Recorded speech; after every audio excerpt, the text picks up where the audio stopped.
Right, good afternoon, guys. I will say before this, I've got a bet on with Doug that I can't get through a presentation without swearing.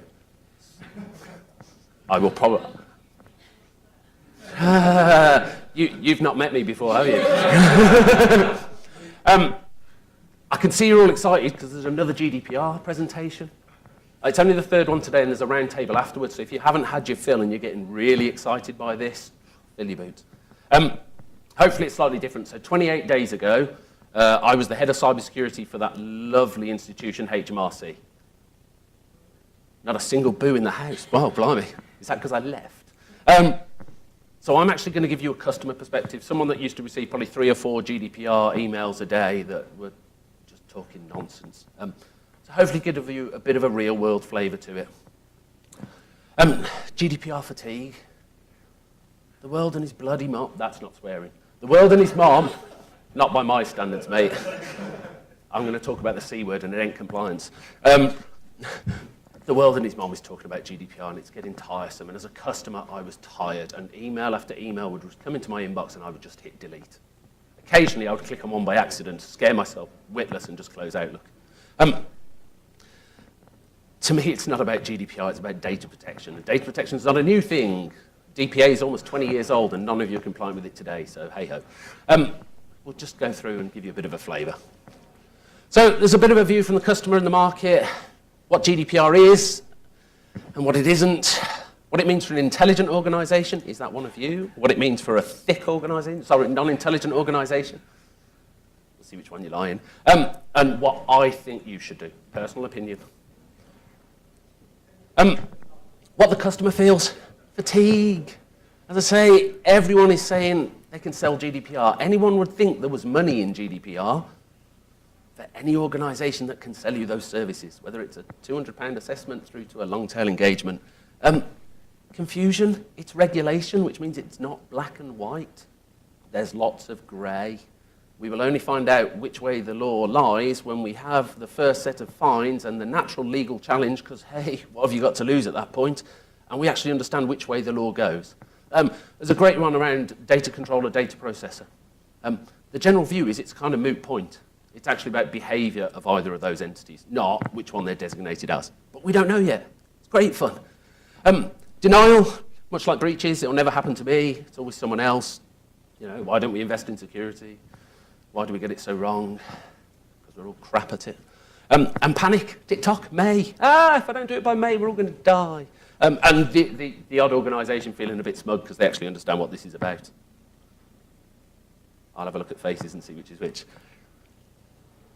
What the market says, we can make you compliant. No, you can't. Only the organisation themselves can make you compliant. They may be able to help you, but they can't make you compliant. Shelfware architects. Yeah, 60 pages of stuff that just sits on a shelf and gathers dust. Awesome. We've all seen them. Generally, they involve copy and paste. Lots of copy and paste. Lots and lots of copy and paste. 5-minute abs. These are like the £200 GDPR assessments. Really? I know quite often you say you get what you pay for. GDPR is quite complex in itself. It took about 2 years to write. It's actually pretty well written, to be honest.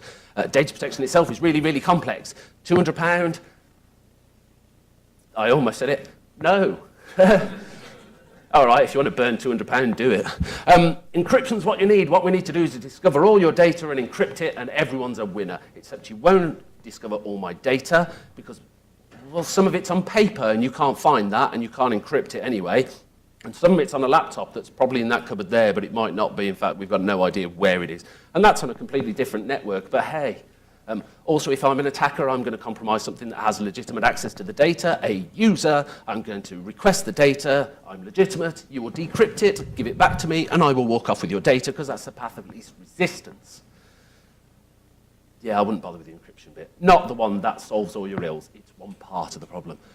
Attacks are getting more sophisticated. If you spent any time around here today, technology is more sophisticated. Why would attacks not be more sophisticated? However, sophisticated technology costs money.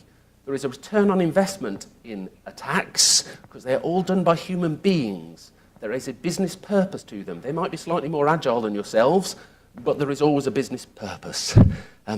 Attacks are more sophisticated, but most networks are absolutely crap. They're unpatched. They allow anything in and out the front door. There's no monitoring, no incident response, so why would I need a sophisticated attack when a simple one will do because it's cheaper and the path of least resistance? Look at everyone who's been breached. You're next. Equifax. If you're as bad as Equifax, well, frankly, go home. Everyone says Equifax was about patching. I don't mind sticking the boot in, everyone else does.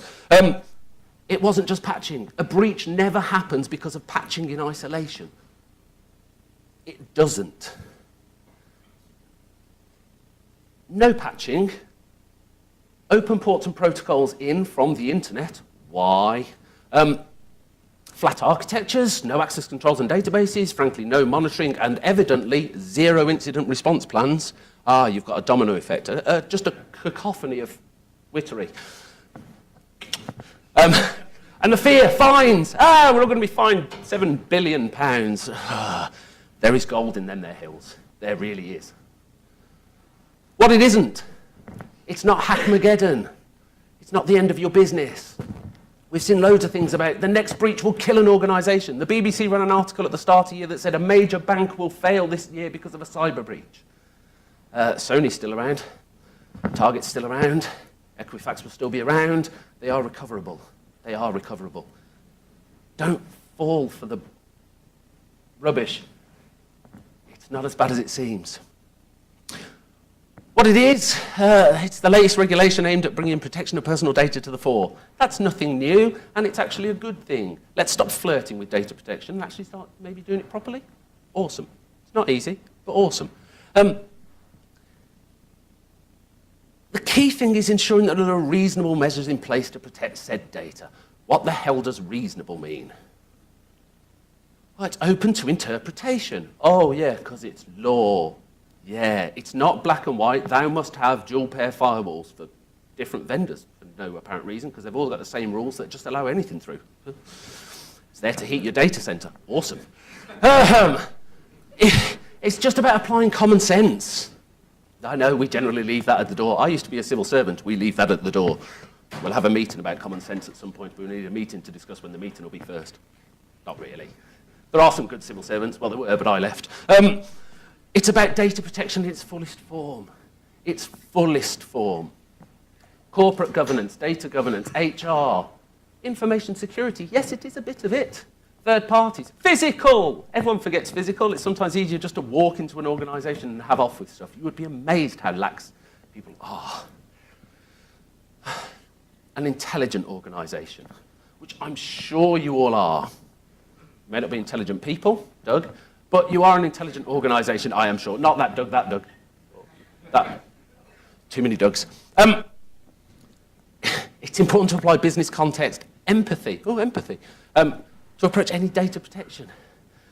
Key thing about data is it needs to be accessible and usable. What's the point of having it? Otherwise, you may as well call yourself HMRC and just have a massive storage array or 400,000 of them. Not really. Data's there for a purpose.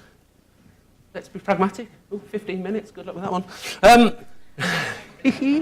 You've really not met me before. An intelligent organisation will be open and honest with itself. It's not like an audit. You don't need to pass. If you're looking at audits like you need to pass, then you're doing them wrong. They're there to help you. It's about being frank. Understanding your processes. Not the ones that you say this is a documented process or procedure, because that's not the real one. The actual one that you do. Anyone who's doing any kind of quality control audits knows that's the real world. Ask difficult questions of itself and its suppliers. But what questions do I ask my suppliers when I haven't got a clue which ones to ask? Understanding where you are today in order to build a view of, and most importantly, how you get to where you want to get to tomorrow. You're not going to do it by May. Most organisations will barely have stood up a programme in reality, let alone understand truly where they are today. Any that have any complex estates, complex processes, lots of data. You're just not going to do it. Don't beat yourself up over it. Don't completely ignore it, because you're an idiot. But just approach it realistically. I was with an organisation yesterday who said their purpose was to understand their processes, their data, their structures, their ontologies, the applications and technology stack, build a picture of where that is today, highlight the key issues and risks, and show intent to improve against it. And the guy sat next to me said, Ed, I bet you hear that from every organisation. I said, no, I've not heard it from one before in my life. but that's a good thing, because they actually had a clue what they wanted to do. Doing it's a different matter, but they actually had a clue. Wowzers, that's amazing. An intelligent organization. Really know that you won't be compliant in its entirety. Deal with it. Are you really going to delete individuals' records from old degrading LTO tapes? No, you're not. Deal with it. Understand what is practical. An unintelligent organization will run it as a security program. Slight hint here, it's not a security problem. All right, it might be when the breach happens, as tends to be. You never know. CEO might get fired after they've sold their shares. Just buy the shiny, next generation flashing boxes with the attached teas made for those long nights in a data center when you wonder what the flaming hell happened. Engage lots of consultants fresh out of universities. 3 times in a month, I've been in an organization that has had a GDPR assessment done by someone who's been out of university for less than 7 months. If they are an expert in GDPR, let alone data protection, let alone the entire world of security and business empathy that we all love and know and enjoy, then I am a woman stood before you, and I am naked, and I have 4 legs. I've really got 3 legs. Start running projects in silos. Yes, we're going to do this over here, and this guy's going to do this over here, and they might meet in the middle, or it might be a bridge that's 4 inches apart and never works. The end result is a lot of people are going to spend a lot of money on very little. We've seen it many times. How many organizations have burnt money, literally burnt money buying security? Most of them. Sadly, it's true. And of course, the last one will just ignore it and hope for the best. Yeah, it's a stance. It used to be the fact that there was no correlation whatsoever between notifying the ICO of a breach and being fined, and not notifying the ICO and not being fined. Some people will follow that stance, and fair play to them. As Conor McGregor said, good luck. For me, it starts with a stock take, or taking stock. You're not going to be compliant, deal with it. Sorry, move on. Need to build a vision of where you are today. Hello, where am I today? If I need to know where I get to, I need to kind of have my start location. That can be quite hard in itself.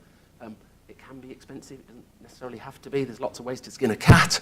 For some things, you're just going to have to document and accept risks. Imagine that, accepting a risk.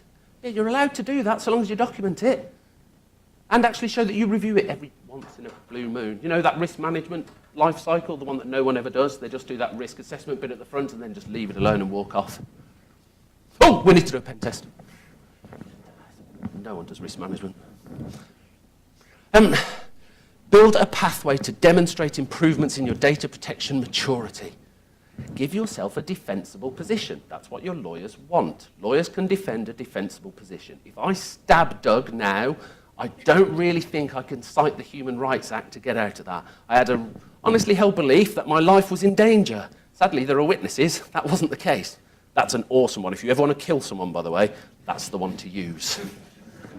Genuinely, it's the best act in the world. I had an honestly held belief that my life was in danger. It means I can take appropriate measures to protect my life or the life of someone else's. Ooh! Awesome. Love the EU. Fucking Brexit. Sorry. There's no quick fix. Sorry, there isn't. Move on. If you do need help, then look at it, but you need serious practitioners, people who actually have been at the coalface, who understand what works, what doesn't work, have made mistakes, and will hold their hand up and say, I made a mistake, I got it wrong, please don't do that yourself. Don't be swayed by the mass hysteria. Most of it's bollocks, I've given up now. Pick your experts wisely. Everyone's an expert in GDPR, which is the biggest load of bollocks you'll ever hear in your life. They are not. They might have a vague idea about data protection. Most of them haven't. Most of them were cybersecurity experts yesterday, and they weren't. Put it this way, I won 3 awards recently. I was the, trophy magnet. Head of cybersecurity for HMRC, that's quite a big thing. Built 2 command centers, stopped 500 million phishing emails, you know, little things. I would never class myself as an expert. It's too broad a subject. Anyone who does is a liar. I prefer the evangelists, they're even better. Don't just buy without understanding what you need. Most people are not going to empower you to be an intelligent customer that buys the things they need to buy and can actually rectify things themselves. Do you have definitions of a data processor? No, we don't. Let's buy it. No, let's copy and paste it from the actual regulation itself because that's free. It starts with a stock take. You will get things wrong. Fail fast and move on. DevOps. Sorry. Love it. I'm not very agile, not at this age, not with my knees. And good luck. However, 27 days ago, I started a new job. Oh, I'm proper evil now. I used to work for the taxman in security, so I was about as popular as a fart in a spacesuit. Now I'm a vendor. I'm even worse, but I'm a security startup, so I'm disruptive, which means I can swear, because that's what we do, isn't it? I don't know. It's a non-conference or whatever. Imagine if someone had done this for you. Wowzers. That'd be amazing. No, I'm not going to sell too much. I'm not a salesman in that sense, but I just want to talk you through some practicalities. I'm going to talk to you about a data protection management platform. So I work for a company called DPG, Data Protection Governance. I'm their CIO. Isn't that nice? Step up. We spent 3 years developing a question set. A question set? Yeah, because if I want to understand your business, I need to ask you questions. I need to find a thread and pull on it. And I need to understand where that rabbit hole goes. And if I don't understand your business, I stand no chance of helping you actually move forward. That's not possible. Anyone who says they can't is a liar and should be kicked in the balls. We developed this overarching question set, and then we thought, who can we go and talk to that's really, really, really good at software?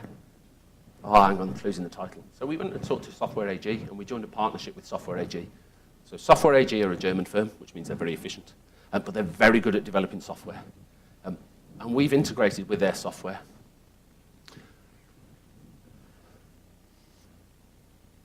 There is a fact that all the analysts, you know, the ones who say you must do big data, so you do big data. It's AI. No, it's not. It doesn't exist. Never mind. Everyone's a long way from it. Of course they are. You've only had 2 years. That's hardly any time at all. And of course, you didn't do anything for the last 19 years before that, but never mind. What we're talking about is actually building through a pathway from today to tomorrow and turn you into an intelligent customer that procures the right things to resolve problems and does things themselves where that can be done and accepts risk where that is the right answer. Some things might be a critical risk, but for your organization are not possible right now.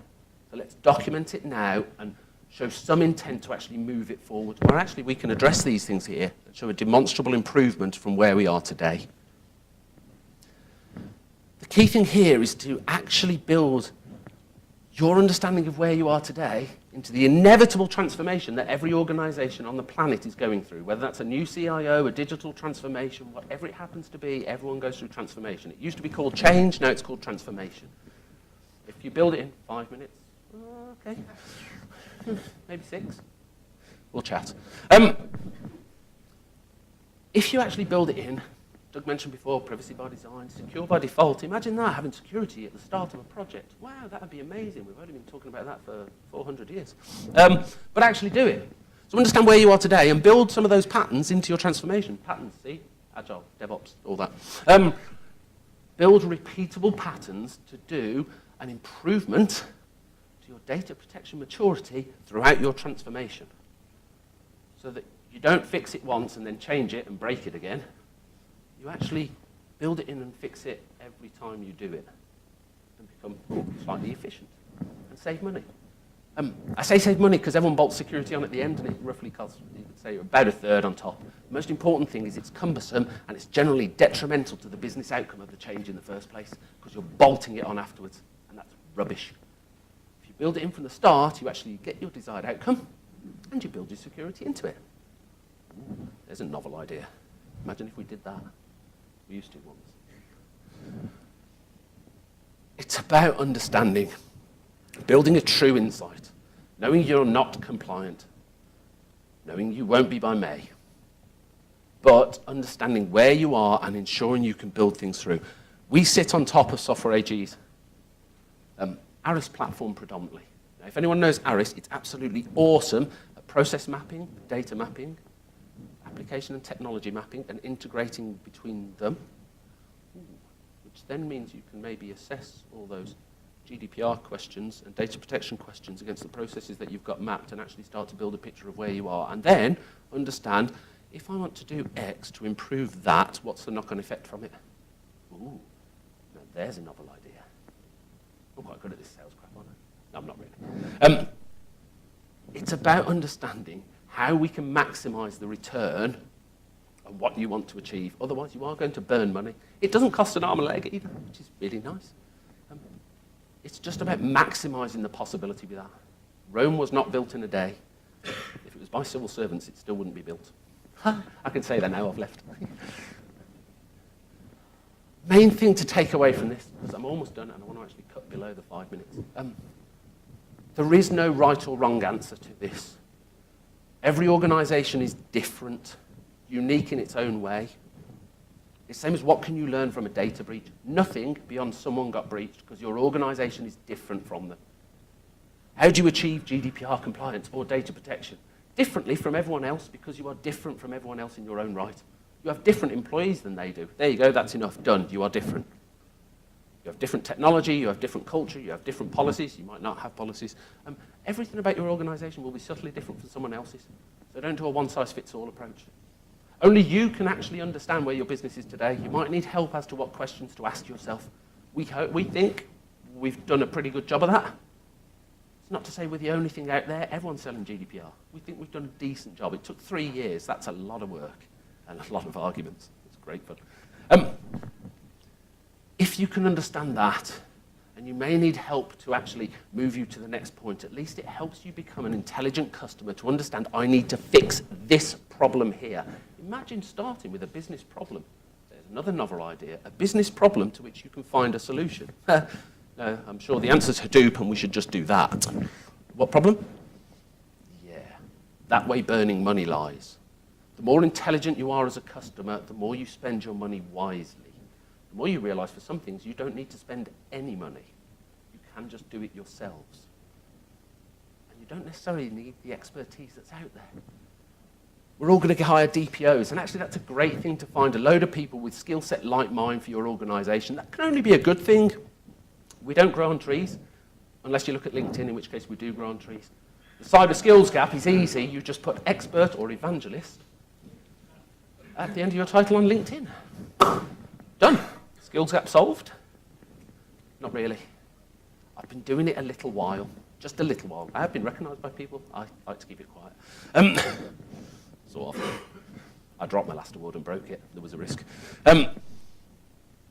People like me don't grow on trees. We don't. We're not readily available. There is a skills gap. We have a STEM skills gap. We have a technology skills gap. We're apparently a digital economy, but we don't have the skills to make that into fruition. Some people are doing awesome things to build that up, but again, that doesn't happen overnight. And experience and getting it wrong and getting your fingers burnt and getting things right is key. And that doesn't happen from a university course or straight out of time. Ah. So good luck. I hope you're the intelligent customer. And remember, Conor McGregor said, good luck, and got knocked out. Which one do you want to be? Thank you.